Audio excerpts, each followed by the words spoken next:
सच्चिदानंद सद्गुरु साईनाथ महाराज की जय। सद्गुरु भरद्वाज महाराज की जय। गुरुदेव दत्त। सद्गुरु श्री సాయినాథ్ యొక్క అనుగ్రహంతో ఈ సత్సంగానికి సృష్టికర్త, మూలకర్త, ప్రచారకర్త అయిన ఆచార్యుల భరద్వాజ మహర్షి తెలుసా పేరు తెలియదా? ఆయనే ఈ సత్సంగానికి మూలం. ఇక్కడ సత్సంగము అంటే మంచి సంగము అనుకుంటున్నాం, సత్యముతో సంగమించడమే. ఎందుకంటే సత్యంలో మనం సంగమించడం అంటే సత్యంతో మనం మమేకం కావడం. ఇలాగే అవుతుంది, నేను చెప్పిందే ఒకటి, నీ చెప్పేది ఒకటి, నీ చెప్పేది ఒకటి. అన్నీ మంచి మాటలే, మాటలు అన్నీ మంచిగానే ఉంటుంది, కానీ అది ప్రమాణాలు. ప్రమాణం ఉండేది మంచి, ప్రమాణం లేనిది మా భావం. అర్థమే ఉంటుంది. సత్సంగం ప్రజలు చెప్తుంటారు, ఉపన్యాసం ఇస్తుంటారు. వారి వారి భావాన్ని చెప్పడమా లేదా దానికి ఒక ప్రమాణం ఉండే అది చూసుకొని ప్రమాణంతో కూడినది మాత్రమే సత్సంగం అవుతుంది. అందుకే ఉపన్యాసము ప్రవచనం, ఉపన్యాసం వేరే, ప్రవచనము వేరే. ప్రవచనం అంటే దానికి రూఢి ఉండాలి, అంతేగాని ఏదో ఒకటి చెప్పుకుంటే చేసి నా భావాన్ని వృద్ధి చేసి అది ప్రవచనం అనిపించుకోదు. ఉదాహరణకి మామూలుగా మనం ఆధ్యాత్మిక పట్ల అనేక మూఢనమ్మకాలు ప్రబలుతూనే ఉన్నాయి. ఇప్పటికీ కూడా ఎంతమంది చెప్పినప్పటికీ కూడా గుడ్డిది చేరబడినట్టుగా భయంతో దాన్ని అనుసరిస్తున్నాం, భక్తితో మాత్రం కాదు. మనకు చెప్తారు, భగవంతుడు ఆరాధించవలసింది భయంతో కాదు, ఆశతో కాదు. భక్తి భావం ఏర్పరచుకోవాలి. ఆశ ఉండకూడదా అని అడగచ్చు మీరు. ఆశ వేరే, అవసరం వేరే. అవసరం అడగద్దని చెప్పలేదు, అవసరానికి మించింది ఆశ.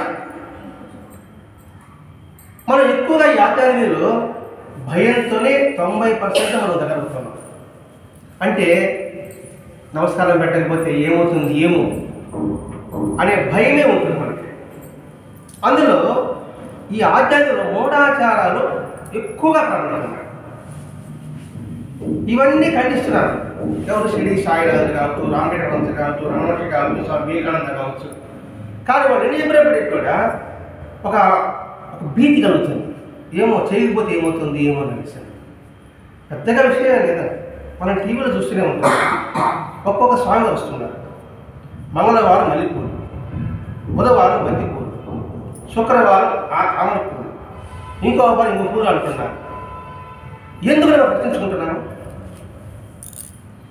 ఇష్టాయిష్టాలలో భగవంతుడు ఎలా అవుతాడు? మంగళవారం మల్లెపూలు ఇష్టం అంటే అది భగవంతుడు ఎలా అవుతాడు? మనిషి అవుతాడు.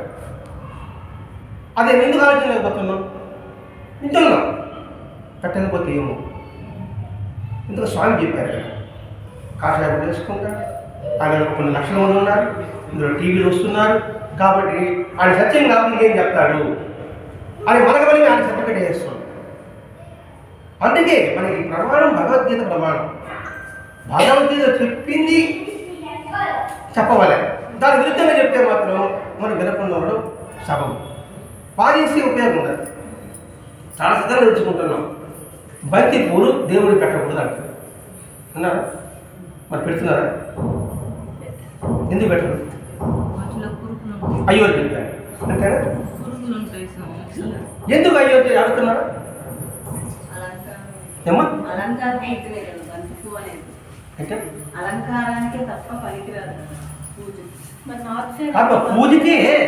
పూజకే బంతిపూలు పనికిరాదు అంటున్నారు కదా దేవాలయం. ఏమో బంతిపూలు పురుగులు ఉంటాయి. మన మనసులో పురుగులు లేవా? ఒకటి గుర్తుపెట్టుకోవాలి, ప్రకృతిలో ఇచ్చిన ఏది పనికిరాదు చెప్పండి. సృష్టిలో వచ్చి వచ్చి ఏది పనికిరాదు? పనికిరాదు ఒక వస్తువుని జీవితం ముందు. మరి భగవంతుడు సృష్టించింది ఎందుకు పనికిరాకుండా పోతుంది? పోనీ భగవంతుడికి అలానే పెట్టాలని ఎవరైనా చెప్పుకున్నారా? కృష్ణుడు ఏం చెప్పాడు భగవద్గీతలో? పత్రం అన్నాడు, ఫలానా చెప్పాడా? పుష్పం అన్నాడు, ఫలానా పూజ చెప్పాడా? ఫలం అన్నాడు, ఫలానా పూజ పండు చెప్పాడా? తోయ అంటే నీరు అన్నాడు, ఫలానా నీరు అని చెప్పాడా? మరి వాళ్ళు చెప్పదు, నేను చెప్పడం ఏంటి, మీ వినడం ఏంటి? ఆలోచించి జరిగి సత్సంగం ఏదో పక్కన కట్టేశారు వచ్చి భజన చేసిపోతే ఏదో జరిగిపోతుంది అని కాదండి. ఎందుకు ఈ సత్సంగం అంటే అసలు ఫౌండేషన్ లేదు మనకి. ఈ ఫౌండేషన్ లేని దాంట్లో ఇంకొకటి ఉందన్నమాట, మంత్రము తంత్రము. మంత్రాలు లేకపోతే ఉపదేశాలు. మంత్రం అంటే శక్తి పాసం అంటారు. ఈ తల పెట్టి పెడితే ఏదో మీకు ఏదో అనుభూతి వచ్చేస్తుంది. దానికి మీ తల మీద చేయబెట్టాలంటే నాకు ముడుపు కావాలి. ముడుపు లేక మీ తల మీద చేయబెడతాను నేను, అవునా కాదండి? మరి వాటి ఎందుకు ప్రయత్నం పెడుతున్నాం మనం? ఏమి ఒక చిన్న పువ్వు కావాలంటే బతారులో దాని తగిన పైకి మనం ఇవ్వాలని ఉంటాం. చిన్న పువ్వు కావాలంటేనే పైకి ఇవ్వాలని. మరి భగవత్ అనుభూతి పొందాలంటే దాని దగ్గర పైకి మనం ఇవ్వాల్సిన అవసరం ఉందా లేదా? ఇక్కడ డబ్బు కాదండి, మరి పైకి డబ్బులు అనుకుంటాం. దేనికైనా దాని విలువను మనకి చెల్లించాలి కదా. మరి అనుభూతి పొందాలంటే దాని విలువ ఏమిటి? మనసు. మన మనసు లేకుండా డబ్బు ఇచ్చేసి సరిపోతుందంట కదా. పోనీ డబ్బు సరిపోయినట్టుగా ఉంటే కృష్ణతో లాభా. సత్యబాబు నిలుగుతూ బంగారు బస్సు ఉంది, తూగాడా?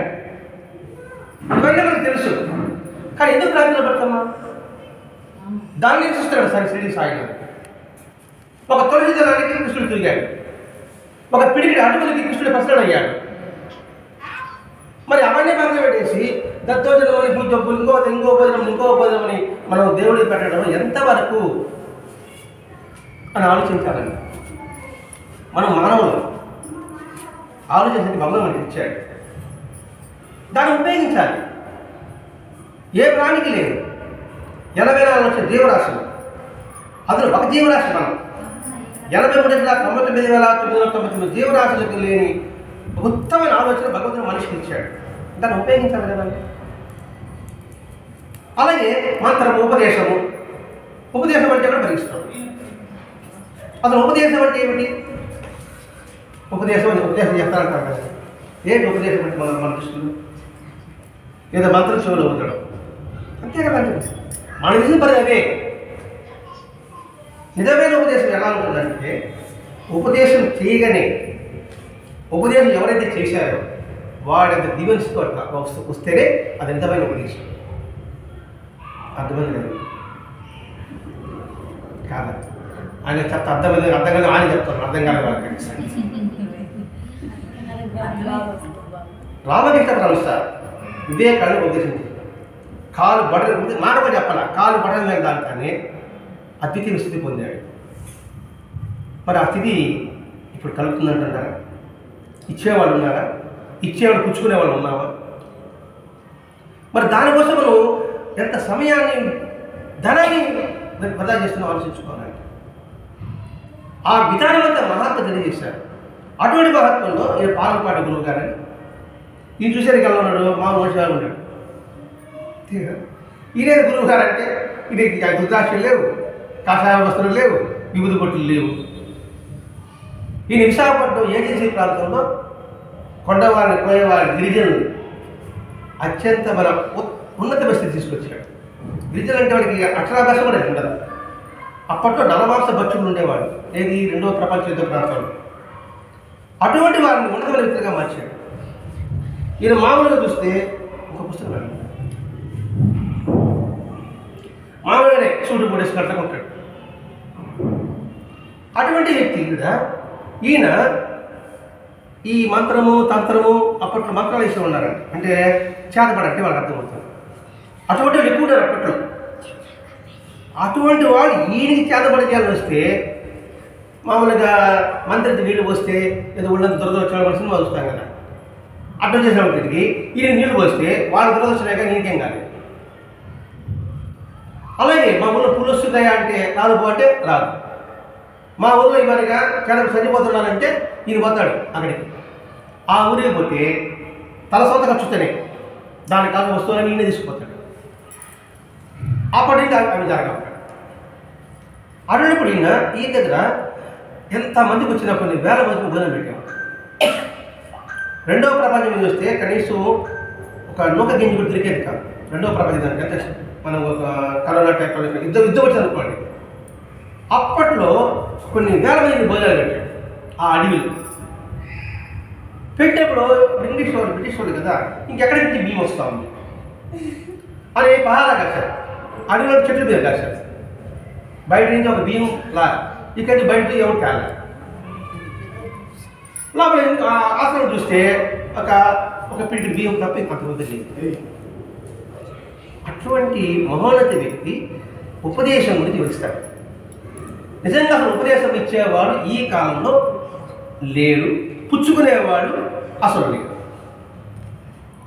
అసలు ఉపదేశం ఆదేశం దగ్గరగా కూర్చొని పెట్టుకుని వారికి అటువంటి అంటే వారు ఏ స్థితి పొందారో, సద్గురు ఏ స్థితి పొందారో ఆ స్థితిని వారికి ప్రసాదించడమే నిత్యమైన ఉపదేశం. దానికి ఉదాహరణకి విశ్వామిత్రుడు, వశిష్ఠ మహర్షి, అగస్త్య మహర్షి, శ్రీరామచంద్రుడు ఇచ్చారని చూసారా? అది నిజమైన ఉపదేశం అవుతుంది.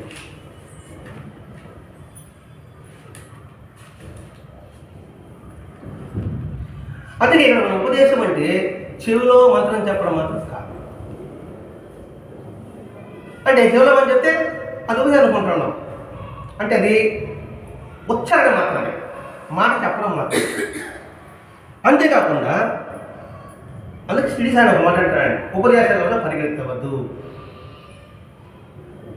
దానివల్ల మనం చాలా నష్టపోతున్నామండి. ఇంక ఈ కలికాలం అటువంటి వాటికి మనం దూరంగా ఉండడానికి మన ప్రయత్నం. వెళ్ళే వాళ్ళు వెళ్తుంటారు, మనం వెళ్ళకుంటే చాలు. అదే గులపూడి వెంకటేశ్వర ఇంత పేరు ఆయన ఉన్నాడు. మంత్రం ఎక్కడుంది, తంత్రం ఎక్కడుంది అన్నాడు. మంత్రం తంత్రం ఎక్కడుంది? మంత్రం అంటే మననం, మంత్రం అంటే మననం, తంత్రం అంటే ప్రాక్టికల్. ఒకటి థియరీ, ఒకటి ప్రాక్టికల్. నువ్వు వింటున్నవే కానీ దాన్ని ప్రాక్టికల్ చేయడం లేదు. అలా ఎలా చేసుకోవాలనే విధానమే మహాత్ముల యొక్క జీవిత విధానం. ఒక్కొక్క మహాత్ముల జీవిత చరిత్ర మనం ఎలా జీవించాలో నేర్పుతుందని. మొట్టమొదట మనకి ఎలా జీవించాలో మనకు అర్థం తెలియదు. ఇప్పటికీ మన స్వేచ్ఛాజీవనం కాలేకున్నాం, బానిసత్వమని బతుకుతున్నాం కాదు. స్వతంత్రం లేదు మనందరూ. ఎట్ట కాదు, ఎట్టగా మనమే ప్రశ్నించుకోవాలండి. మనకు మనమే స్వతంత్రంగా మనం బతకడం లేదు. ఎదుటివారి మెప్పు కోసం మనం, వాడు బాగుందంటే ఒక సంతోషం. మరి మన స్వతంత్రం ఎక్కడ ఉంది? ఒక వస్త్రధారణ విషయం కాదండి, చిన్న సోపు కూడా సరే, టూత్ పేస్ట్ కూడా సరే ఇతరులను చూసి మనం నేర్చుకుంటాం. స్వతహాగా మనం ఒక టూత్ పేస్ట్ వాడుతూ ఉంటాం, వెంటనే దానికి దగ్గర టంగ్ టంగ్ టంగ్ టంగ్ అని అవి యాడ్లు వచ్చేస్తాయి. వెంటనే పేస్ట్ మార్చేస్తాం. మనకి అభిమానులకి ఒక టీ ప్రోడక్ట్ చూపించారు అనుకోండి, సుమా చెప్పింది కాబట్టి రేపు ఈ టీ వాడాలి, రేపు ఈ టీ తీసుకురండి అంటే మన టేస్ట్ పోయింది. అంటే వాడచ్చా వాడవదని చర్చ కాదండి ఇక్కడ, నీ సొంతంగా ఆలోచించమని చెప్తున్నామండి ఇక్కడ. అందుకని ఈ ఆచార్యులు ఉపదేశం వాటి కోసం నువ్వు పాటుపడవాలి. పోనీ నిజంగా ఇప్పుడు జరిగేది ఉపదేశమే కాదు. ఎందుకంటే మంత్రానికి శక్తి, బీజము, కీలకము, ముద్ర అని 4 ఆయుధాలు ఉంటాయి. మంత్రం అంటే దానికి పవర్ కావాలి, దానికి ఫౌండేషన్ కావాలి. దానికి ముద్ర అంటే ఆచరణ. అంటే ముద్ర అంటే ఇలా అంటారండి, ముద్రలు ఉంటాయి కదా. చూడండి, కొందరు సంగమనం చేసినప్పుడు ఇట్లా అంటారు, ఇట్లా అంటారు, ఇట్లా అంటారు, ఇట్లా అంటారు. చూసేటప్పుడు గమనించారా? క్లాసులు వేస్తారు. అవన్నీ ఉండాలి. అవన్నీ మనం చేయగలమా? చేయలేదనుకోండి, మనకి ఫలితం ఉంటుందంటారా? మనిషి దేవుడు నష్టం ఎక్కువ ఉంటుంది. ఎందుకంటే తెలుసుకొని అలా చేయకుండా ఉంటే నష్టం ఉన్నా కాదు. అందుకే ఈ ఆధ్యాత్మికతలో భక్త్య శరణాగతి ఏది మనం పెట్టుకోవాలి? శరణాగతి ఎలా? మిమ్మల్ని అడుగుతున్నాను కదా, శరణాగతి కరెక్ట్, కానీ మీరు శరణాగతి అని చెప్పారు, వీటికి ఎలా అని అనుమానం ఉంటారు. మరి ఎలా అంటే శరణాగతి అంటున్నారు అంటే ఏమిటి? సరెండర్ అయిపోవడం, బానిస అయిపోవడం. ఇది సులభం. భక్తి అనేది చాలా కష్టం. ఎందుకంటే భక్తి అంటే దానికి నియమము, నిబంధనము, ఆచారము ఇవన్నీ ఉంటాయి. ఆ ప్రకారంగా మనం చెయ్యగలమా? చెయ్యలేం. కాబట్టి రమణ మహర్షి మాట ఇదే, భక్తి కన్నా కూడా శరణాగతి నీకు మీరు నాయన. ఎట్లా? దాని ఉదాహరణ మనం వివరించుకోవాలంటే, శరణాగతి ఎలా అంటే, సొంత కారు కొనుక్కున్నాం అనుకుంటాం. కారు కొనుక్కుంటేనే డ్రైవింగ్ వచ్చు, చేసుకుంటే సరిపోతుందా? దానికి ఇక్కడ ఆగిపోతే ఏం చేయాలో తెలియాలి. ఒక జాకీయో స్టెప్పియో పెట్టుకోవాలి, మధ్యలో ఇగిపోతే దాన్ని మనం రిపేర్ చేసుకోవాలి. అవునా కదా? భక్తి కూడా అంటే శరణాగతి ఎలా అంటే, ఢిల్లీకి పోవాలి, బండి తీసుకొస్తాం, డ్రైవర్ పెట్టుకుంటాం, రైడింగ్ డబ్బులు ఇచ్చేస్తాం, వాళ్ళు సేఫ్గా తీసుకోవడం. టూరిస్ట్ బస్సు ఉంది, మనం స్వయంగా పోవడానికి కష్టపడి డ్రైవింగ్ చేసుకుని రాత్రి చేసుకోవడానికి ఒక బస్సులో వాడి ఇంత డబ్బులు అంటాడు, ఇచ్చేసినాం. మనం కొంచెం ఆడతాం, పాడతాం, చేసుకుంటుంటాం, నిద్రపోతాం. కానీ డ్రైవర్ మాత్రం క్షేమంగా తీసుకుపోతాడా? అది శరణాగతి. అర్థమైందా? అంటే శరణాగతి చెప్పేస్తాం మనం. ఎవరు అడిగారనుకోండి, అదంతేనండి అంటే మూర్ఖుడు కావాలి. పూజలు భక్తి చేయకుండా, వ్రతాలు చేయకుండా శరణాగతి చేస్తాడు అన్నారనుకోండి, అని అనిపించింది. అందుకని వివరణ చూపిస్తున్నాడు మహర్షి. కాబట్టి ఈనాటికి ఉపదేశం అంటే ఇవన్నీ ఉండాలి. ఏది కారు కొనుక్కుంటే దానికి ఊరికే వల్లిస్తే రాదు.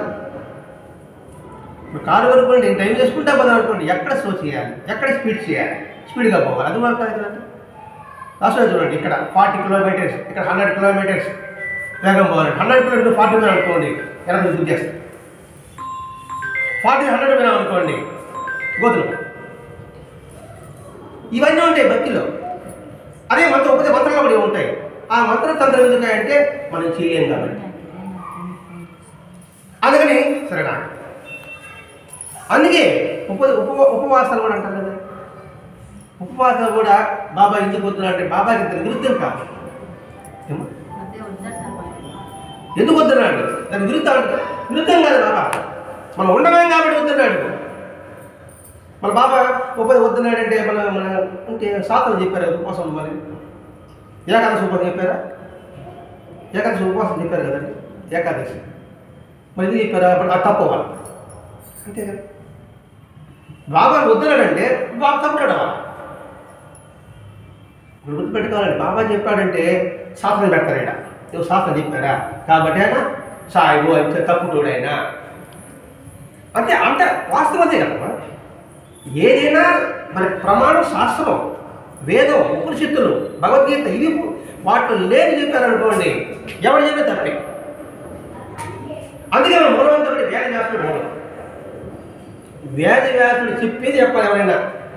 అది రామకృష్ణ కావచ్చు, రమణ కావచ్చు, ఇంకెవరైనా బాబా కూడా కావచ్చు. ఆయన చెప్పింది దాని విరుద్ధంగా చెప్తే మీరు కూడా తప్పుకోండి. అలాగే బాబా ఎందుకు వద్దన్నాడు అని పాట పెట్టుకోవాలి. ఇక్కడ మనం ఉండలేక, అలా ఉండలేకుంటే పాపమా పుణ్యమా? పాపం మనకి మూట కట్టుకోవడం కోసం బాబా వద్దన్నాడు. పాప పుణ్యం వస్తుంది. ఉపవాసం ఒప్పుకున్నాను ఉపవాసం. ఈరోజు సోమవారం నేను ఈ రాత్రి భోజనం చెయ్యను అని ఒప్పుకున్నాను. ఈరోజు పూరీలు అంటే నాకు ఇష్టం. ఆ రోజు నైవేద్యం పెట్టాడు. సత్సంగంలో చపాతీలు నైవేద్యం పెట్టాడు. పెట్టమంటారు. సోమవారం కాబట్టి తినండి అంటారు. కాబట్టి అంటే తినాలి ఉంది. అప్పుడు ఉపవాసం అవుతుందా? తినాలని అనిపిస్తేనే తినేసినట్లయితే. అందుకే దేవాలయం ఎందుకు గుడ్డ కప్పుకొని పోయి నైవేద్యం పెడతారండి? మనం చూపు దానిపడి తిన ఆశ ఉంటే అది నైవేద్యాన్ని పనికిరాదు.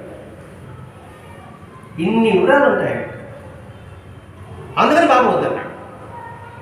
ఏదో మన పుస్తకంలో చూసి బాబా వద్దన్నాడని చెప్పేసి వెళ్ళిపోవడం కదా. బాబా చెప్పిన ప్రతి ఒక్క మాటలో కూడా అంతరార్థం నిజమో అవునా కాదని పరిశీలించమంటున్నాడు భగవంతుడు మహర్షి గారు. పరిశీలించకుండా మనకి విశ్వాసం ఏర్పడాలి కదండి. మనకి విశ్వాసం లేకపోతే మనం ఇంకోరికి ఎలా చెప్పగలం? అట్లాగే ఈ ఉపదేశం కోసం కూడా ఈనాడు నిజమైన ఉపదేశం ఇచ్చేవాడు ఒక్కరు కూడా లేరు. ఏదైనా ఒకటే ఊరికే మంత్రం ఉచ్చరించడం మాత్రం ఏం కాదండి.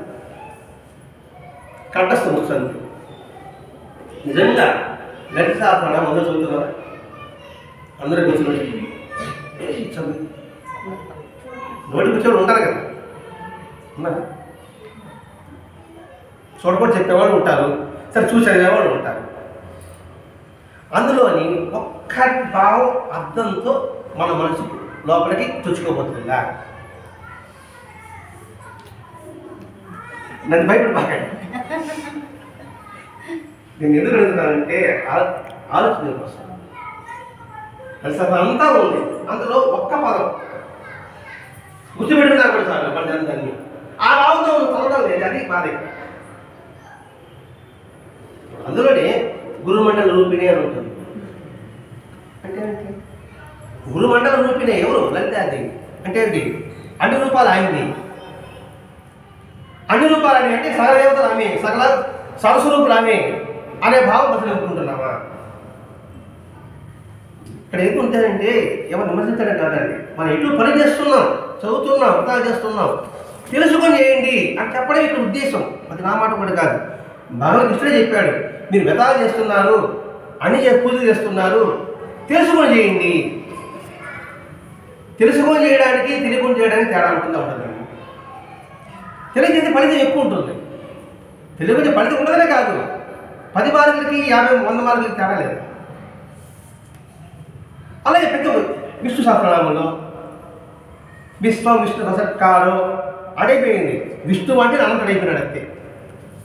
ఆ వీణమాల సారాంశం అనంతుడు. మరి అనంతుడు అంటే రూపం లేదు, అనంతుడు అన్ని రూపాలు ఆయనే. ఆ భావంతో చదువుకుంటున్నాను అంటే ఇంతవరకు చదువుకోలేదు, నాకు కూడా తెలియదు, నాకు తెలిసానా? నేను అంతే అని చెప్పడం వల్ల తెలుసుకునే ప్రయత్నం చేస్తున్నాను ప్రతి ఒక్క దాంట్లో.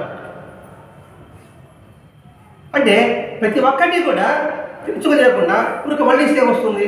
నేను కారు కొనేసిన చెడిపోయింది, అది నా దగ్గర స్పానరు, ఇది స్పానరు, అంటే కారు అని కలుగుతుందా? దాని మెకానిక్ తెలియాలి కదా. అలాగే మంత్రం చెప్పిన తర్వాత ఆ మంత్రం యొక్క కీలకము, బీజము ఇవన్నీ తెలియాలి కదా. నాకు తెలియకుండా వల్లిస్తే ఉపయోగం ఉంటుంది. అందుకని మంత్రాల పత్రులు పరిగెత్తమని బాబా చెప్పాడు. అందుకంటే బాబా చెప్పాడు కారణం ఎత్తుకోవాలి కదా. ఎందుకు ఉపదేశాలకు పరిగెత్తవద్దాడంటే ఆ కెపాసిటీ మనకు లేదు. ఇప్పుడు ఇచ్చేవాడు కూడా లేడండి. మనలో ఇచ్చేవాడు అంటే చంద్రశేఖర స్వామి గారు ఉన్నారు, పెద్ద తెలిసి ఉంటుంది. శంకరాచార్య పేటలో చంద్రశేఖర స్వామి, ఇంకా ఈ జయశాస్త్రులు వీళ్ళు కాకుండా పెద్ద అన్నారు, నడిచే దేవుడు అంటే ఆయన ఉన్నారు. ఆ తర్వాత ఇప్పుడు మన ప్రజలు కనిపించలేదు, అంత దీక్షగా చేసేవాడు. ఎందుకంటే ఆయన నడిచే దేవుడు ఎందుకన్నారంటే 95 ఏళ్ళు వచ్చినప్పటికీ కూడా ఏ వాహనం ఎక్కలేదు, నడిచే. అది సన్యాసి లక్షణం. అందుకని వాళ్ళు ఏం చెప్పినా అది పవర్ ఎక్కువ ఉంటుంది. మరి ఇప్పుడు సన్యాసి అనుకునే వాళ్ళు వాళ్ళ జీవిత వ్యవహారం ఎలా ఉంది? అందుకని ఇప్పుడు కనిపించదని చెప్ప ఉద్దేశం ఇక్కడ. అట్లాగే ఈ మంత్రం అంటే దాని దగ్గర విధానం తెలుసుకుంటే అది చెప్పడం. ఇది ఇక్కడ ముద్ర అంటున్నారు అన్నమాట. ముద్ర అంటే బంధువులు చేతులు పెట్టడం కాదు, ఏది ప్రదర్శన చేయడం కాదు. ఇలా ముద్ర పెట్టినట్టు దానికి అర్థం తెలియాలి. నాకు ముద్రగా తెలియదండి, మీరు అడగకపోతారు. సరే, మనం సహజంగా చేసే ఒక ముద్ర మనందరం చేస్తాం. మనం దేవాలయం వెళ్తే తీర్థం తీసుకుంటాం. ఎలా తీసుకుంటాం తీర్థం చెప్పండి. ఇలా తీసుకుంటామా, ఇలా తీసుకుంటామా? ఏం చూడండి, ఇలా తీసుకుంటామా? బొటరియల్ పైన వస్తుందా, బొటరియల్ కింద వస్తుందా? ఏదో సార్ కిందకి ఉండండి, పైకి వస్తారు మీరు, మీరు కిందకి వస్తారు మీరు. ఏమ్మా, బొటరియల్ పైకి వస్తుందని ఒకరు, బొటరియల్ కిందకి వస్తారు. అదే బొటరియల్ కిందకి వస్తుంది ఒకరు, బొటరియల్ పైకి వస్తుంది ఒకరు. అసలు బొటని వేరు ఈ వేరు ఏంటి అర్థం తెలుసుకోలేదు. ఇది దేవుడు, ఇది జీవుడు.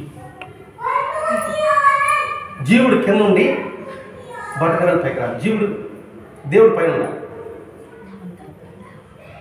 దేవుడు పైన ఉండాలి, జీవుడు కింద ఉండాలి, బొటని వేలు పైన ఉండాలి. ఇది వాస్తవం. అప్పుడేమవుతుంది, పెద్ద గుంట ఏర్పడుతుంది. అంటే ఏంటి, ఎప్పుడు జీవుడు దేవుడితో జీవుడు అణిగి ఉంటే, వినయం ఉంటే ఇక్కడ పెద్ద గుంట ఏర్పడుతుంది, ఎక్కువ నీళ్ళు పడతాయి. అలాగే భగవంతుడికి వినయం ఉంటే భగవంతుడికి సంపూర్ణంగా వస్తుంది. ఇది ఒక ముద్రే. ఈ ముద్రలో ఇలా పెట్టుకున్నాం అనుకోండి, ఇందులో దేవుడు జీవుడు అనే భావన ఉందనుకోండి, తీర్థించుకోవడం సత్ఫలితం ఉన్నదా? ఇది దేవుడు దేవుడు భావన ఉన్నదా? ఎందుకు దేవుడు బటన్ వెళ్ళాలి ఏం చేయగలమా? ఈ బటన్ కింద లేదనుకోండి, మనం ఏం చేయగలం?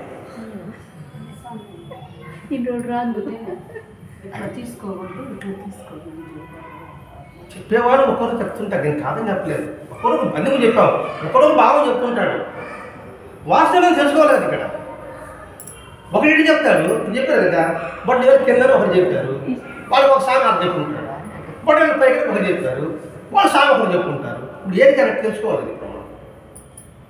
ఇప్పుడు తెలుసుకోవడానికి ఇది విమర్శించడానికి మాత్రం కాదని, ఎలా జీవితం తెలుసుకోవడానికి ఇది తప్పనే చెప్పారు. అందుకే ముద్ర అంటే ఏదో మొదలు పెట్టి చేసుకోవడం కాదు, ఒక ముద్రకు ఒక అర్థం ఉంటుంది. ఆ అర్థం తెలుసుకొని చేయడం అనుకుంటే దానికోసం ఆ ముద్ర నుంచి నాయన లింగేశ్వరన్న. అందుకే బాబా అంటాడు, అల్లా మాలిక్ అని పదం. అల్లా మాలిక్ అంటే ఏంటి అమ్మా? భగవంతుడే యజమాని. నీకు మేలుగా ఉండదు, అప్పుడు నోరు కదా. భగవంతుడే యజమాని. ఆయన అనుకోండి, మనకి సంబంధం లేదు.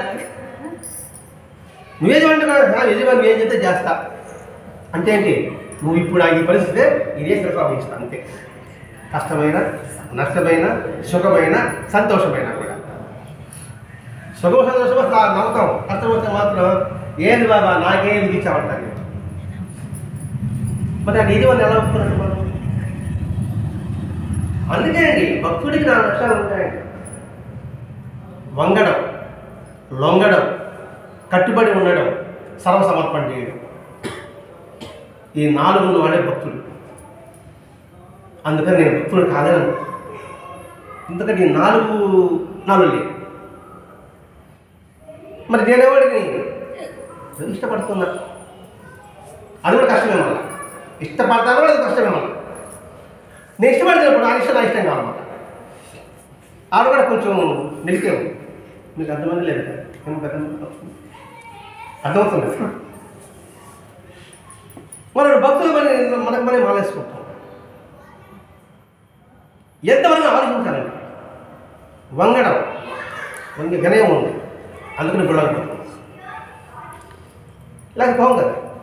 లొంగడం కాడ కొంచెం అటు ఇటు ఉంటుంది.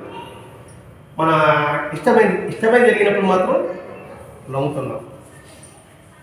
మనం ఇష్టమే జరగకపోతే మాత్రం అలా పైకి లేస్తాం. ఇంకా కట్టుబడి ఉండడానికి అక్కడ వచ్చినట్టు కొంచెం కష్టం. ఇంకా సంసారం అంటే ఇంకా కష్టం. ఆ కష్టాన్ని ఇష్టంగా మార్చుకుంటే సులభం.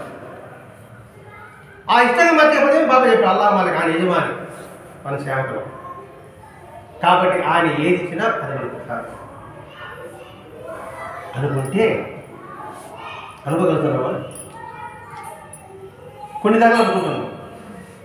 ఎక్కడంటే పువ్వు అట్లా రాలుతానే ఆ పువ్వు నాకే వస్తుంది కాదు, అది వాడిపోయినా కూడా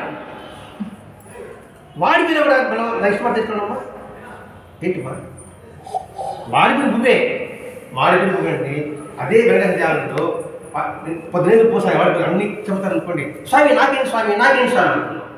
వాడిపోయినా కూడా ఎందుకని భగవంతు పాదాలు వచ్చింది కాబట్టి.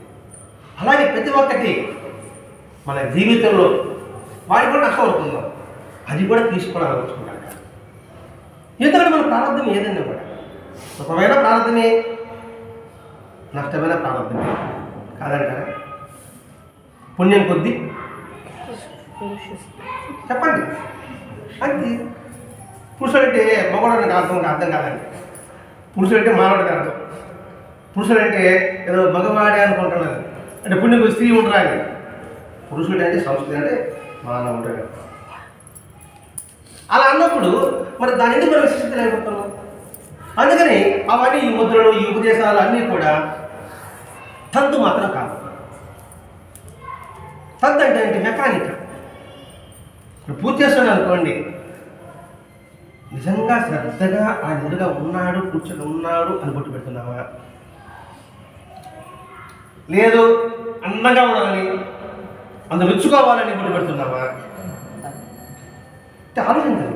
ఎందుకంటే బాగా చెప్పాడు, పట్టణంలో లేనివాడు బాగా చెప్పాడు. నైవేద్యం పెట్ట మర్చిపోతే రే నైవేద్యం పెట్ట గుర్తు చేశాడు. తాంబూలం పెట్ట మర్చిపోతే రే తాంబూలం పెట్ట గుర్తు చేశాడు. అంటే అప్పుడు పట్టబంధం ఆయన అనుకుంటున్నాం. ఆ బాబు నిలుపుడు కోసమే బాబా అన్ని జీవులు నేనే ఉన్నాడని నిలుపుని ఇచ్చాడు. మరి బాబాని ఇచ్చాడంటే గులం వెంకటేశ్వర ఆయన ఇచ్చాడు. ఆయన ఎట్లా ఇచ్చాడంటే మామూలుగా పటం పెట్టారు, పంచుతాం చల్తారు, ఆవు పని చల్తారు, చల్లినప్పుడు పటం మీద పడింది. అదేం చేస్తుందా? పంచుతో మన ముఖం చదువుకుంటామా, తుడుచుకుంటూ పడితే ఆడు పడింది. పట్టమే కదా ఆయన ఏం మాట్లాడబోతాడా అనుకున్నాడు. రాత్రి పడుకుంటేనే బండి వచ్చి వస్తుంది, బండి కాబట్టి తుడుచుకున్నాడు. అప్పుడు దానికేరా నీ మీద పడితే మా తుడుచుకున్నారే, నా మీద మళ్ళీ తొడగరా పటం మీద అడుగుతాడు. అంటే ఏంటి? అలా చెప్పినా అనుకోండి, ఇంతవరకు మనం ఎటువంటి బొట్టు పెట్టాం, రేపు అన్నాడు. కొంచెం మా నాలుగు భక్తి ఆవేశం ఎక్కువైపోయి ముఖం కూడా కనపడదు, అట్లా బొట్టు పెట్టేస్తాం. ఏమంటే భక్తి ఆవేశం పెరిగిపోయింది, పెద్ద బొట్టు పెట్టాలనేసి. మనం మీద పెద్ద బొట్టు పెట్టుకుంటే మనం బాగా ఇవన్నీ మన అలవాటుకు వస్తుంది. అవి ఇవి అలవాటుకుంటే ఇది ఫౌండేషన్ లేకుండా నేను దైవాన్ని పూజిస్తున్నా, భగవంతుని పూజిస్తున్నానంటే దాన్ని మనం ఫలితం రాదని కాదు, ఎక్కువ ఫలితం వచ్చేందుకు అవకాశం ఉంటుంది కదా. తెలుసుకున్నామంటే ఎక్కువ ఫలితం మనం తెలుసుకోవచ్చు కదా. కాబట్టి ఏదైనా సరే ఇటు మంత్రంగా ఉద్దేశం కానీ బాగా అనుభూతి పొందిన వారి దగ్గర మాత్రమే తెలుసుకోవాలి. ఒకవేళ మంత్రము ఉంటే ఇప్పుడు నన్ను అడిగాను అనుకోండి, నాకు మంత్రం చెప్పన్నారు అనుకోండి, నాకు అనుభవం లేదు, నేను చెప్పాను అనుకోండి, ఫలితం ఉండదు. అందుకని ఈ మాట కూడా బాబా చెప్తాడండి. బాబా దగ్గర బాబా చదివారు సాయిరామ చదవమా, సచ్చరిత్ర, దాని ఉపదేశాలని కదా అధ్యాయం ఉంటుంది కదా. రాధాబాయి ఒక వస్తుంది, నాకు మంత్రం చెప్పమంటుంది. అప్పుడు బాబా ఒక మాట అంటాడు, ఏమంటాడు? నా గురువు నాకు ఉపదేశం చేయాలి, మరి నేను ఎలా చేయగలను? నువ్వు ఎందుకు సరిగా అంత కష్టపెట్టుకుంటావు? ఇది గుర్తొస్తుందా? నా గురువు నాకు చెప్పలే, నా గురువు చెప్పదు ఎలా చెప్పేది. కాకపోతే నా గురువుని ఎలా సేవించే చెప్తా. నా గురువు నేను 12 సంవత్సరాలు సేవించాను. ఆకలి దప్పులు అని మా గురువు గారికి నేనే ఆహారం అందించాను. నాకు ఆకలి దప్పులు కూడా లేకుండా ఉండింది. ఈ సేవ వల్ల నా గురువు గారి అనుగ్రహం నాకు సంపూర్ణంగా పడింది అని చెప్పాడు. ఇంకా అర్థం ఏంటి? 12 సంవత్సరాలు బాబా సేవించాడు. నేను బాబాకి చదివాను చదవకపోతే వివరిస్తా సత్యం నువ్వు చదవలేదు చిన్నదే ఉందండి ఇక్కడ ఉపదేశము అందుకోసం ఇప్పుడు ప్రశ్న వచ్చేది ఉపదేశం చేస్తాను చెప్తారు కదా 10 సంవత్సరాలు బాబా సేవించాడు ఎందుకు సేవ చేస్తున్నామని గురువు గారు అడగాలి ఏం చేయాలి సేవ చేస్తారని ఏం కావాలని ఆయన నాకు అడగలేదని బాబా అనుకున్నాను చదివారు కదా ఎక్కడ మాటలు వాళ్ళిద్దరికి మాటలు అంతర్స్థితి నాకు ఇచ్చాడు బాబా అన్నాడు కానీ అక్కడ కూడా బాబా నిజాయితీ గమనించాలి ఈ చిత్త సొమ్యం అవుతుంది ఆ ఆహారం కూడా సత్తా ఉంటుంది ఏదో చెప్పక్కలేదా నిజాయితీ నా గురువు చెప్పని చేయి అదే నన్ను అడిగారు అనుకోండి నాకు ఇదే చెప్తాను మీరందరూ మొహమాట పెట్టేస్తారు సరే ఎందుకు ఈ బాధ తెలుసుకుంటామని చెప్పేసి నేను మాత్రం చెప్పేస్తాను ఏదో చెప్తాను అనుకోండి అప్పుడు ఆయన మళ్ళీ ఒళ్ళగా ఉంటారు కాదు అక్కడ బాబా దేవుడి సంగతి పక్కన పెడదామండి బాబా అవలంబించిన జీవిత విధానాన్ని ఆలోచించుకోవాలి బాబా యొక్క సంప్రదాయం ఏంటి బాబాను పట్టుకోవడం కాదండి బాబాను పట్టుకుంటే మనకి ఏమి రాదు బాబా చెప్పిన జీవిత విధానాన్ని పట్టుకోవాలి అంటే వ్యక్తిని పట్టుకోకూడదు వ్యక్తికి సిద్ధాంతాలు పట్టుకోవాలి అర్థం చేసుకోవాలి ఇక్కడ రాముడు పట్టుకోకూడదు కృష్ణుడు పట్టుకోకూడదు రాముడు యొక్క జీవిత విధానాన్ని పట్టుకోవాలి మనం రాముడు పట్టుకుని మనకే వస్తుందండి రాముడు దేవుడు మనకి ఉపయోగం కృష్ణుడు దేవుడు మనకి ఉపయోగం వారి సిద్ధాంతం పట్టుకుంటే మనకు ఉపయోగం ఉంటుంది అందరూ బాబా అని చెప్పాడు కానీ ఇక్కడ బాబాయ్ సిద్ధాంతం పట్టుకున్నాం బాబాయ్ సిద్ధాంతం ఏంటంటే మన జీవితానికి గుండెకాయ లాంటిదండి నిజంగా సచరిత్ర లేకపోతే సాయలంకరంలో ఏ చేయనా ఆ జీవితం అంతా కూడా మన జీవితానికి గుండెకాయ లాంటిది గుండె లాంటిది మన జీవితాన్ని సరిదిద్దుతుంది బాబాని చెప్తున్న మిగతా సరిదిద్దా అని కూడా వినవచ్చు బాబా నీకెవరు లేదా ఉన్నారు కానీ వారు ఒక మతము ఒక కులం మనం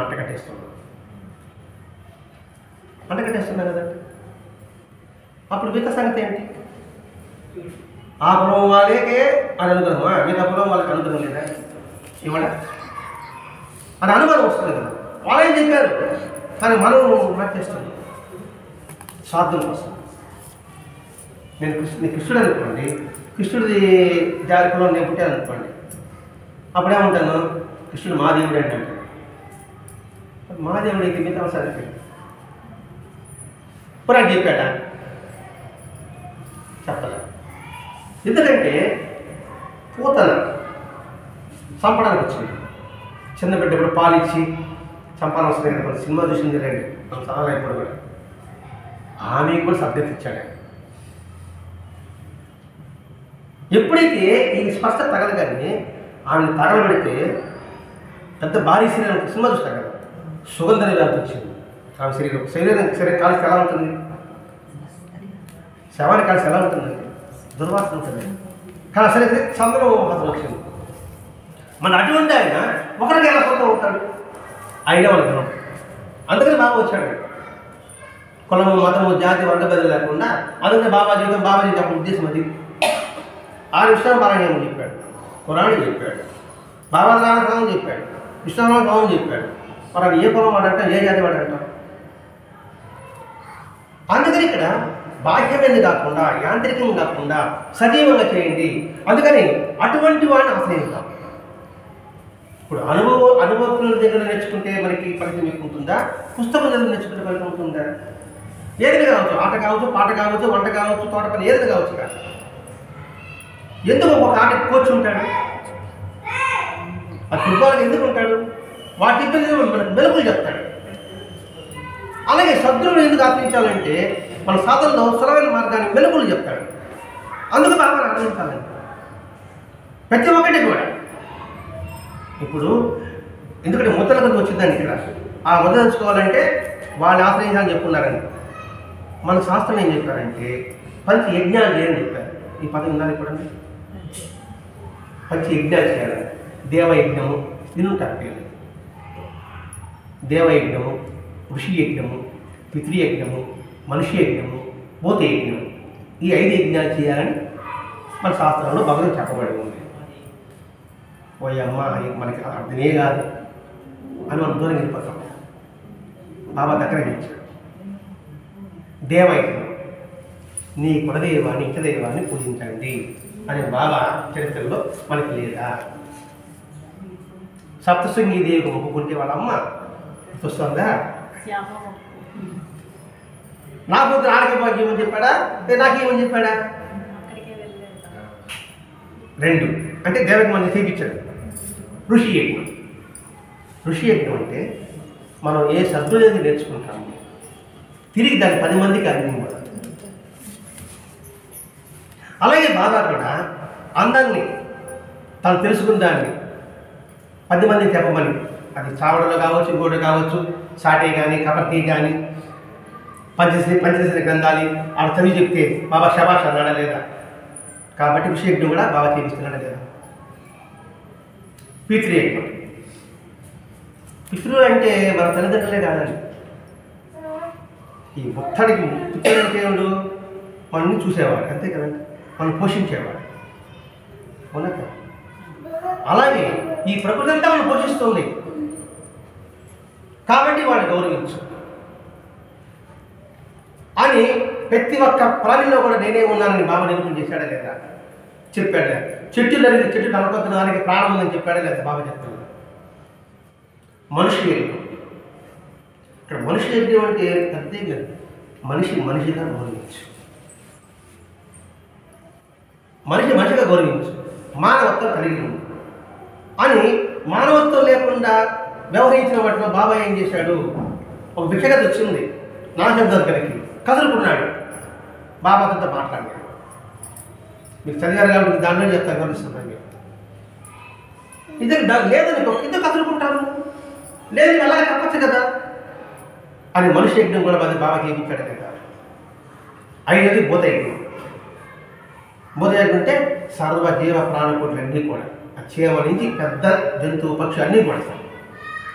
నువ్వు అన్నం తినేటప్పుడు కాస్త పిడికి బయట అన్నం పెట్టుకుని బాబా చెప్పాడు కదా, కాక మరకండి. మరి కాకలు అన్నం పెట్టినప్పుడు వాటికంతా కూడా ఆ యజ్ఞంలో బట్టి చూపించాడు లేదా? అందుకు బాబా అంటే ఎక్కడ చెప్పేశారు అందరూ, కానీ ఎలా చేయాలి మనకు అర్థం కాదు.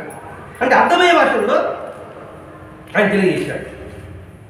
ఇట్లా అన్నీ అందించాడండి. అందుకే బాబా చరిత్ర చదివితే ప్రతి ఒక్కటి అర్థం తెలుసుకోవడానికి ప్రయత్నం చేయమని భరద్వాజ మాస్టర్ గారు ఈ సత్సంగా ఏర్పాటు చేశారు. దీని ద్వారా మనం తెలుసుకోవచ్చు. సరే మీకు అన్నీ తెలుసు కదా అని ఈ పాల్పడేవాళ్ళు గారిని ఒక అడగారు అనమాట. మీకు తెలిసిన మంత్రం చెప్పి మాకు ఉపదేశించండి అని అన్నప్పుడు మీరు చెప్పబోతే మాట్లాడాడు. ఎప్పుడూ కూడా ఎవరిని మంత్రం ఉపదేశం అడగవద్దు. ఎవరంటే భరద్వాజ మాస్టర్ గారు ఈ సంభాషణ ఈ ఇద్దరు భరద్వాజ మాస్టర్ వెళ్ళినప్పుడు ఈ మంత్రం చెప్పినప్పుడు మీకు అన్నీ తెలుసు కదా, నాకు నేర్పించవద్దు కదా అన్నప్పుడు చెప్తున్నాడు. అలా అడగవద్దు. ఎవరైనా నీ వద్దకే వచ్చి ఉపదేశిస్తానంటే, నీకంతా ఉరుకుతుందంటే చెప్పినప్పుడు నమ్మవద్దు. ఉపదేశం అని చెప్పేవాడు అలా అడగదు. నేను జ్ఞానిని, నా దగ్గర రండి అన్నాడు. అందుకని కొంచెం పాయింట్ చెప్పుకుంటాడు. నేను జ్ఞానిని, మీరు రండి, మీ జ్ఞానం బోధిస్తానని నిజమైన జ్ఞాని చెప్పాలి. ఎందుకంటే నేను జ్ఞానిని, మీరెంతలు ఇప్పుడు జ్ఞాని గారు ఎలా ఉంటాడంటే పండిత సమదర్శన, అందరి సమయం చూసేవాడే నిజమైన జ్ఞాని. అందుకే బాబా కూడా అండి అందరినీ మగవాడిని ఎవరు పిలిచాడు? మగవాడిని బాబా ఎవరు పిలిచాడు? ఆడవాళ్ళని బాబా ఎవరు పిలిచాడు? ఇవన్నీ మనం పరీక్షించండి. నేను చదివేటప్పుడు ఒక్కొక్క అక్షరం పట్టుకోండి. ప్రతి ఒక్కరి బాబు అనిపించాడు. బాబుగా బాబు అంటే సోదరా, సోదరా అనిపించేవాడు. అంటే సోదర అంటే ఒకే కట్టుడు పుట్టిన బిడ్డ. బాబా ఎక్కడైనా నేను గురువు శిష్యుని చెప్పాడా? అందుకని నేను ఉపదేశం చేస్తానంటే పరిగెత్తి బాట, నేను కన్నం చేస్తానంటే వాళ్ళు దూపాట. అట్లా దూకే చాలా మంది ఉన్నారు కదండి ఇప్పుడు కూడా. కాబట్టి అటువంటి వాళ్ళు లేరు. అసలు ఉపదేశం తీసుకోవడమే ఎంతో బాధ్యత కూడిన పని. ఆశామాది ఉపదేశం తీసుకొని నువ్వు చెప్పునమే కారు కొనుక్కుంటే చాలదు, మెకానిక్ తెలిసి ఉండాలి. తెలియకుండా కారు కొనుక్కునే లాభం. మరి ప్రయాణం చేయాలి. ఏముందా, ఒక ట్యాక్సీని పిలిచినా డబ్బులు ఇచ్చేసినా కూడా కళ్ళు నిలబోతా ఉంటే వాడిని తీసుకుని వదిలేస్తాం. అది వేళ కారు కొనుక్కోండి, ముందు కారు కొనుక్కొని పెట్టే స్థలం చూసుకోవాలి. ముందు ఇప్పుడు ఎప్పటి చెప్పాలి కారు కొన్నాడా ఎందుకు ఆ బాధలు? ఫోన్ కొట్టి ఇప్పుడు కొట్టా అంటే వచ్చే ఇంటి ముందు బాగా వాళ్తుంది, వాడు డబ్బు ఇచ్చినా పోతా ఉన్నామా. మంత్రం కూడా అంతే. ఎందుకు నీకు బాధ్యత పని ఎందుకు నీకు అంత శ్రమ నీకు ఎందుకు? ఒకడేమో చెప్పాడు సాయి అని మీరు ఓవని బలపని చెప్పాడు. ఇది మీద నేను మంత్రం చేసుకొని ఆ నాటకం ఉంచుకొని నేను ఉపయోగం ఉంటుందా? అదే రామకృష్ణ చెప్తాడు. వదిలి వస్తే రామకృష్ణ అంటే రామకృష్ణ ఎక్కడున్నారు? కలకత్తా. అక్కడ గంగా నది. ఆ గంగా నది దాటాలి కదా, ఆ పక్కకి ఒడ్డు పోవాలంట. ఒకడు వచ్చాడు, ఈ పక్క రామకృష్ణ మనసు ఉంటాడు, ఆ పక్క ఒకడు వచ్చి గబగబ నీళ్ళ మీద వచ్చేసాడు. వచ్చి రామకృష్ణ వచ్చేసాడు. నేను నీళ్ళ మీద వచ్చాను. సంతోషం. అక్కడి నుండి పావల ఇస్తే దాటేవచ్చు. అప్పుడు పావల ఇస్తే నేను దాటలేమా? దానికోసంగా ఈ ఎన్నిసార్లు కష్టపడ్డావు? 12 ఏళ్ళు కష్టపడ్డాను. ఏది నీళ్ళ మీద నడవచ్చండి, నడవడానికి 12 ఏళ్ళు కష్టపడ్డావు. పావల ఇస్తే దాటేదానికి నువ్వు 10 సంవత్సరాలు కష్టపడి ఆ 10 సంవత్సరాలు ఆయన మీద పట్టుకుంటే పాటికి నువ్వు ముక్తి పొందుంటాయి. అర్థమవుతుంది. అందుకని బాబా మనకి ఇవి చెప్పలేదండి. యోగం చేయండి, ధ్యానం చేయండి. మనం చేయలేం కాబట్టి చేసే సామర్థ్యం కూడా చేయండి. కొన్ని చేసే సామర్థ్యం ఉన్నా కూడా ఆ 4 కోళ్ళ మధ్య చేస్తాం. ఒక గంట చేస్తా, బయట వచ్చినాక మళ్ళా మనం ఆ 4 పూజలు కూర్చుంటాము. నేను ధ్యానం చేస్తాను, బ్రహ్మాండ చేస్తాను, గంట చేస్తా. ఏం ధ్యానం అంటే కళ్ళు శ్వాస మీద ధ్యాస. అసలు శ్వాస మీద ధ్యాస అంటే ఏంటి గమనిస్తూ ఉండడమా? చెప్పండి, మీకు తెలిసి చెప్పండి. మీరు శ్వాస మీద ధ్యాస ఓంకారం ఎందుకు వస్తారు? మీరు శ్వాస మీద ధ్యాస పెట్టి ఓంకారం చేయడం. ఓంకారం శబ్దం. శ్వాస మీద శ్వాస అంటే ఏంటి? పూర్తి. దాని మీద ధ్యాస అన్నారు. దానికి ఇక్కడ చెప్పుకుంటాము.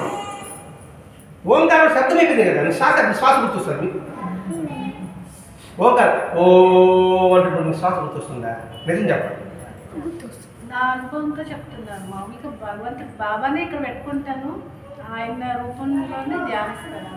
మీరు ధ్యానించండి, కాదలేదు. శ్వాస తెలిసింది అది చెప్తుంది. శ్వాస మీద మీకు అప్పుడు ధ్యాస ఉంటుందా? బాబా పెట్టుకున్నాను ధ్యానం, బాబా అనుకున్నాను. అప్పుడు శ్వాస మీద మీకు గుర్తొస్తుందా? గాలి గుర్తొస్తుందా? మరి శ్వాస మీద ధ్యాస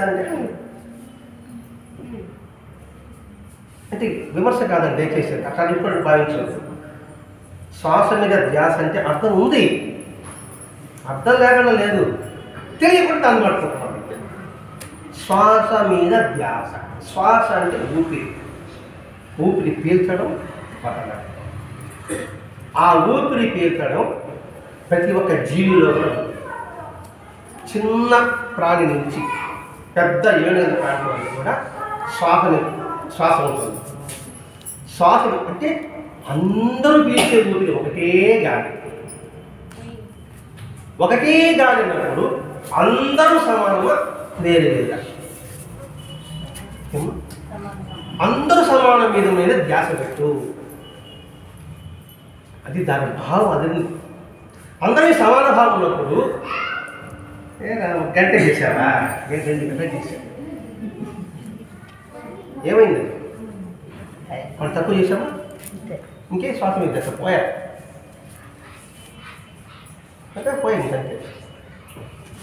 ఇదే మల్లికార్జున కొండ ఉంది కదండి, ఆలేశ్వరం ఎక్కారు కదా, శిఖరాగ్ర చూస్తారు. శ్రీశైలం వెళ్ళారు ఎప్పుడు? వెళ్తారు కదా, పర్సంగా చూస్తారు కదా. ఏదో 10 మంది, ఒక 100 మంది 50 మంది బస్సు ఎక్కారు, వెళ్ళిపోయారు. పోయిన తర్వాత మీ బోటుగాడు నడవలేనివాడు కింద కొనబడ్డాడు. నా బోటు పైకి ఎక్కాడు. ఎక్కి శిఖర దర్శనం చూసి వచ్చిన తర్వాత నేరుగా వచ్చాను. ఏరా కొనేద్దా నీకు ఇంత దూరం వచ్చావు, నీకు పాపమే అన్నా నేను. ఇక పాపమే అన్న, నా పుట్టిన కష్ట పోయాను. వాడు అక్కడ కూర్చొని భగవంతుడా ఎక్కలేకపోతున్నాను, కానీ క్షమించండి అని శిఖరాలతో ప్రార్థన చేస్తారు మీరంతా కూడా. నా బోర్డు పోయి వచ్చినాను, దండం పెట్టుకుని వచ్చి ఇంత దూరం వచ్చావు, ఎందుకు శ్రమ, ఎక్కడ చూశారు మీరా అని అన్నా అనుకోండి, అది పోయింది. అర్థమైంది. అది నిజమైన సింపుల్ చెప్తున్నాడు సాధన. అందుకే అక్కడ మనం బాగా పెట్టలేదు. ఒకటే 4 గోడల మధ్య కాదు, ఈ ప్రపంచానంతా భగవంతుని దర్శించు.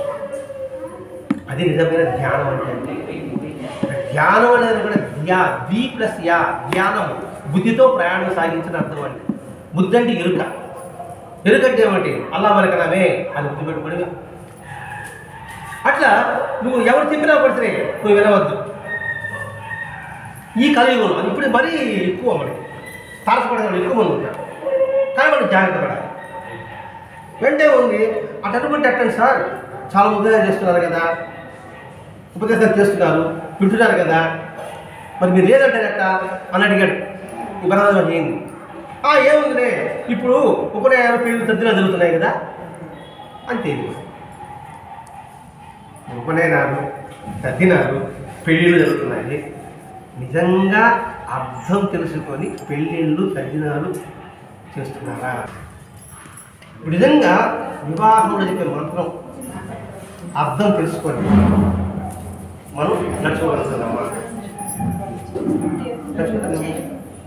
అయ్యో అర్థం అలా చెప్తున్నారు. దాని అర్థం తెలుసుకొని వివాహ సంబంధాన్ని మనం అక్కడ ఉంచుకోగలుగుతున్నామా? మెకానికలే, ఇదే ఉద్దేశాలు అక్కడ. నేను విమర్శిస్తున్నా కంప్లీట్ చేయండి.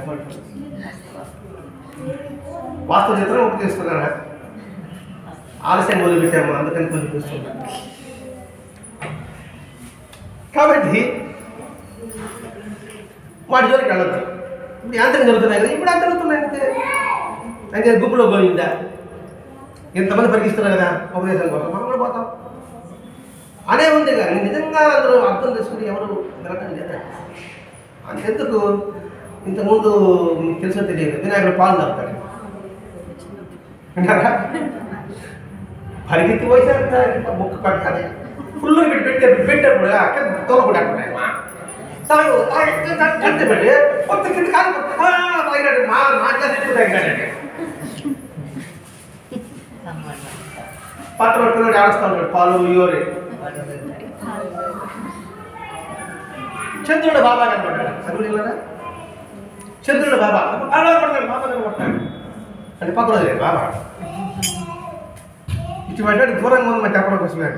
ఇంకే నిజంగా నిజంగా పాలు అంటాడా? చెప్పండి, నిజం చెప్పండి. తమిళ అంటారా?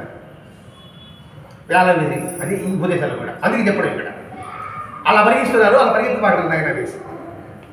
సరే స్వామి మీరేం ఉపదేశం వద్దంటే మీకు తెలుసు, మాకు చెప్పకపోతుంది, మేము తరించేది ఎట్లా, మా గతి ఏమిటి అని అడగండి.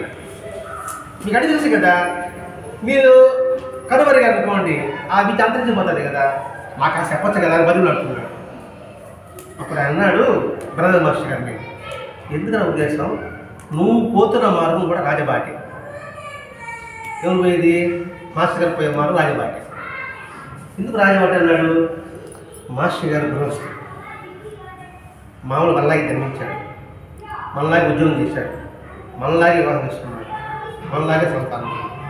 మరి ఆయన స్థానం ఆయనకి వచ్చింది, అది రాజబాట. నువ్వు పోయిన మార్గం రాజబాటే, నీకెందుకు కొన్ని ఉపదేశాల వల్ల అని పాలపాడు గారు మాస్టర్ గారు చెప్పాడు. అన్నింటిలో కూడా శ్రేష్టమైన ఆసనం ఏది అంటే, ఏ ఆసనం పెట్టి 4 ఆశ్రమాలు ఉన్నాయి: బ్రహ్మచర్యము, గృహశాస్త్రము, వానప్రస్థము, సన్యాసాశ్రమం. ఈ 4 ఏది గొప్పది? మీ భావం చెప్పండి. ఈ 4 ఏది గొప్పది? విసుగొచ్చినప్పుడు ఎంత గొప్ప ఈ సంస్కారం. సన్యాసి హాయిగా ఉంటుంది.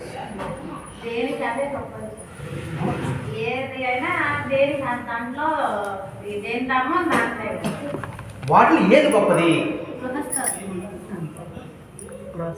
అన్నీ కదా, వాటి ఏది గొప్పది అది కావాలి.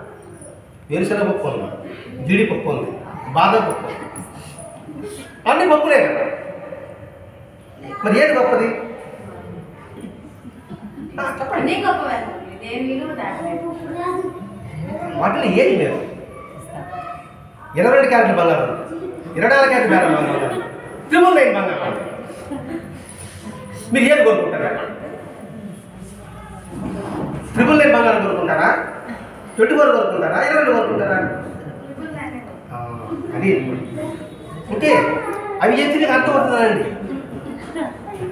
అట్లాగే ఇది ఏదంటే గృహశాస్త్రం అత్యంత శ్రేష్టమైనది. ఎందుకంటే సన్యాసికి అన్నం పెట్టేవాడు ఎవరు? అన్నం పెట్టాలా? గృహస్థే. బ్రహ్మచారికి అన్నం పెట్టేవాడు ఎవడు?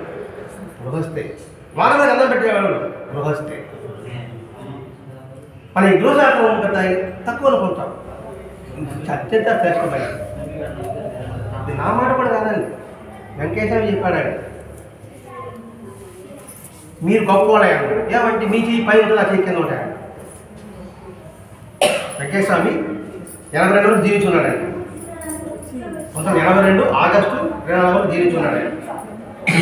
మీరు గొప్పవాళ్ళే అన్నాడు. ఏమంటే మీ పై చెయ్యి మాది కింద చేయాలి.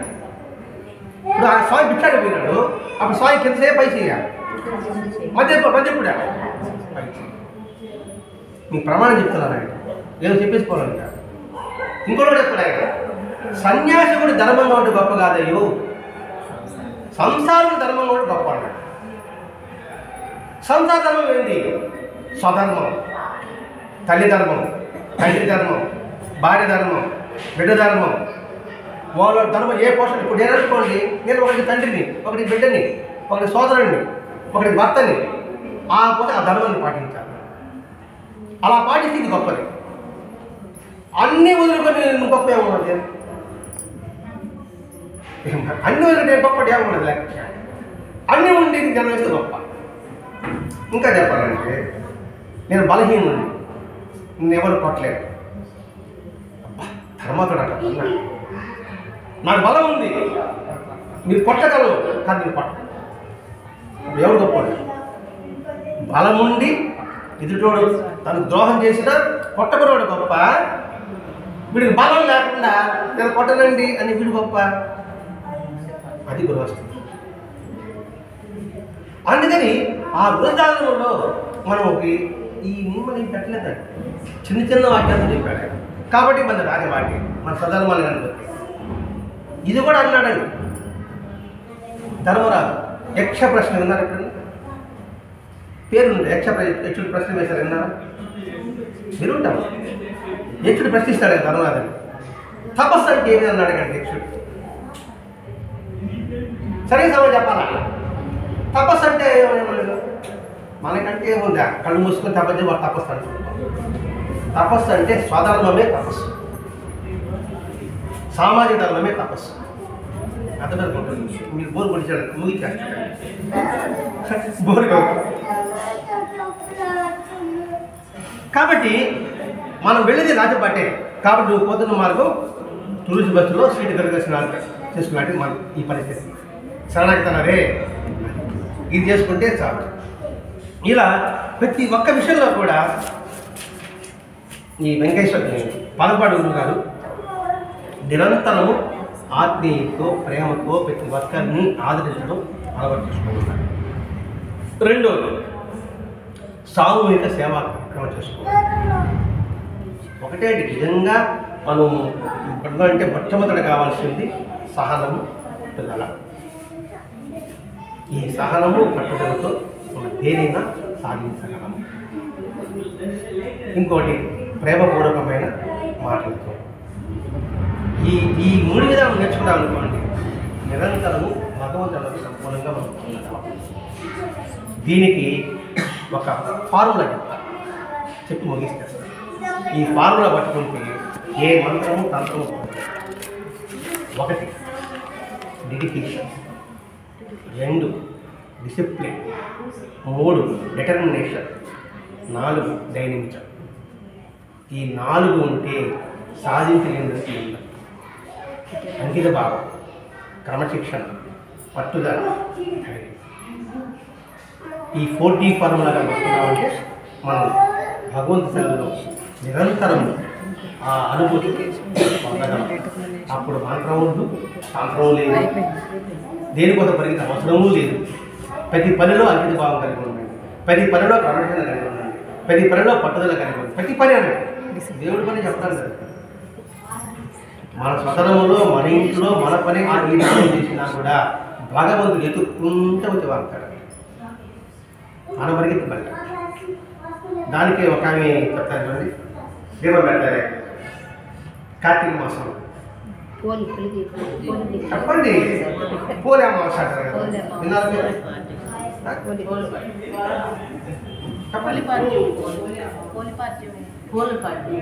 ఆ ఇంట్లో బంది పెట్టి అత్త ఆడబిడ్డ గుడికి పోతారు. ఆ ఇంట్లో ఏం చేసింది?